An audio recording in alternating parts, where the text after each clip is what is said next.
All right, guys, I'm here again with the one and only Mr. Mike Monday. And today I wanted us to jump on here, Mike, to talk about the difference between kind of how the top music producers out there operate and how maybe some of the aspiring music producers operate and the differences between the groups. Because I know you've been working closely with both groups, kind of behind the scenes, like the top pros at the highest levels, and also with producers that are trying to break through. And like you've seen some distinct differences between those two groups recently, right? Yeah, I mean, not only recently, but also in my actual music career. So, I was lucky enough to collaborate with some people who like made it to the very very top. Collaborate as an artist, and it's been interesting as a coach because I've also I coach some of the top people as well who are wanting to build their businesses and such like, and also creatively I'm coaching them as well. And obviously I also have the opportunity to coach people who aspire to be like that as well. And I've just noticed in the last, I don't know, a couple of years or so, that I was like, what is this? That there's a bunch of distinct differences in how they're actually viewing what it is they're doing, and partly how Yeah. they're kind of viewing themselves and their ability to do certain things. And I Yeah. kind of identified a number of different things that different ways that Yeah. they see themselves and they see music in general. So yeah, Mike, I know from what we've talked about, the biggest difference that you've identified and that most people can kind of obviously see is the difference between the top pros and the aspiring guys. Is that top pros are just releasing music all the time of a very high quality, right? But there's kind of more to it than just that. It's not like they're way more talented than the aspiring guys. From what you've told me, it's just that they take way, way more action that the aspiring guys don't. Yeah, and there are certain things that they believe about themselves and about the way that they interact with the process which allow them to make that music. And I've spent a long time figuring out what these kind of core beliefs, if you like, are. And like the first one, which I've noticed over and over again, is that I have the skills and abilities to make good music right now, great music right now. Now, sometimes, I mean, in fact, very often, that belief it isn't that well placed. In fact, when I've been working with some of these people, particularly when I was collaborating with them, I was always surprised by this, and it was like, but this doesn't sound, surely this isn't good enough. But there was almost like an irrational optimism of this belief of, yeah, I can do it. I'm going to do it. This is it. I'm doing it. And the ability to it became a self-fulfilling prophecy because the ability to finish music optimistically, right, actually gave them the practice to get to where they kind of were aspiring to be. It turned out it was probably an aspiration, but they were like just very, very kind of optimistic about where they were at. So they very much believed that they had the skills and abilities to make great music right now. And if they tried to do something which they couldn't do, they didn't go and wait and learn about it. They did something else, right? And they recognized, okay, so I can't do that now. So what else can I do? Okay, so they actually naturally focused on their strengths, right? And of Yeah. course, they built up that help improve their weaknesses. But in the moment of actually producing a piece of music which they were going to present to the world, it was almost like a strength finding exercise. The next one is Yeah. that I can make, not necessarily I am making, but I can make music that people I respect think is as good as anyone else's out there. Right? It was like even if what they were making in that particular moment wasn't that, they had the very strong belief that they would be able to do that at some point in the future. And they recognized that every single piece of the music that they make was a step towards that and was a progression towards being as good as anyone else's. And it was a really strong belief. That was it was the fire that drove them forward. If a piece of music wasn't as good as anybody else's out there, that was like, okay, so why isn't it as good as that? Okay, I need to do this, I need to do that, which of course feeds into the skills and abilities one as well. And Yeah. obviously, when you believe those two things, a natural thing that follows on from that, well, if I make music that's as good as anyone else's out there, and that I have the skills and abilities to make great music, well, then I am going to be able to earn a secure and stable income from the music I make. It's like that is possible. It's not probable, but that doesn't matter. I'm not looking at what's probable here. I'm looking at what's possible. That's what I am focused on. If their kind of perception of the world is, if somebody out there is doing it, right, then I can do it. And that is that, rather than, oh, look at all the people who aren't doing it.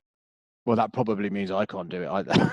it's a different, it's a shift in focus, and those beliefs kind of almost exist before there's any evidence for them to exist. I mean, not always, but quite often that those beliefs are in place. As a kind of as a base level. Yeah, that's really interesting. So just to kind of recap what we're saying here, like the primary difference between both groups, the top pros who've kind of made it and the aspiring producers that haven't, is what we're saying, like, hey, the top pros are consistently finishing music and making music and releasing music. Aspiring guys are not. But the reason for that is that you've got these set of beliefs. The first of which is like the top pros just believed that they had the skills and abilities to make great music right now. And, from what you're telling me, it's not as if they had any special skill set or technical ability. They just made great music based on their strengths. And they say, hey, I'm just going to make a lot of music, and I know if I focus on my strengths, it's going to be good enough. Whereas the aspiring producers are constantly thinking, no, I need to improve my skill level before I'm going to be able to make anything that's good enough. Yeah, it's essentially a focus on what you do have, not what you don't. Mm-hmm. That in the simplest terms, that is what it is. What I've noticed is that they focus on what they have, not where am I good? Yeah. Okay, what can I do with that? Not what don't I have? What do I need to learn? Yeah. And so then knocking on from that ability, the top pros believed that they could make music that was as good as anyone else's out there, whereas the aspiring ones are like, oh, my music is never going to be good enough, or at least not in its current state.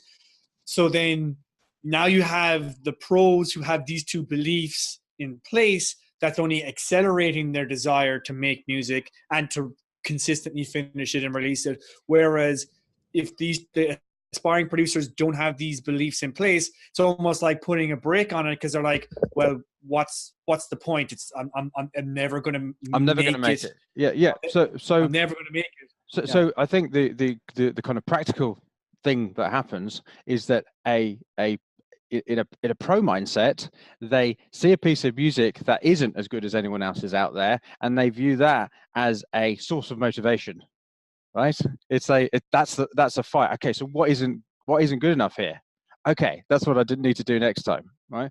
Whereas then the non-pro mindset is, oh, this isn't good enough. Oh, and it's a source. It's an obstacle. It's a block. It stops you. It demotivates you. That is the difference.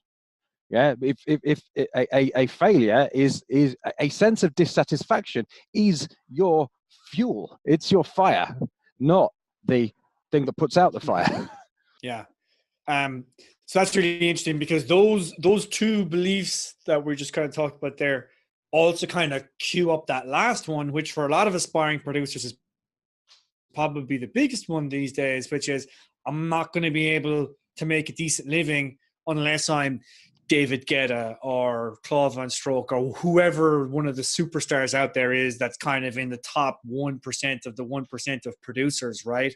Mm-hmm. Because the dream is for a lot of people to kind of give up the day job and become a full-time music producer, but it's kind of hard to do that when you see so many people struggling. And so that also puts the brakes on things, and people don't go all in, when in fact, from what you're talking about recently, it seems like you think now is the best time to maybe make a living as a music producer, right?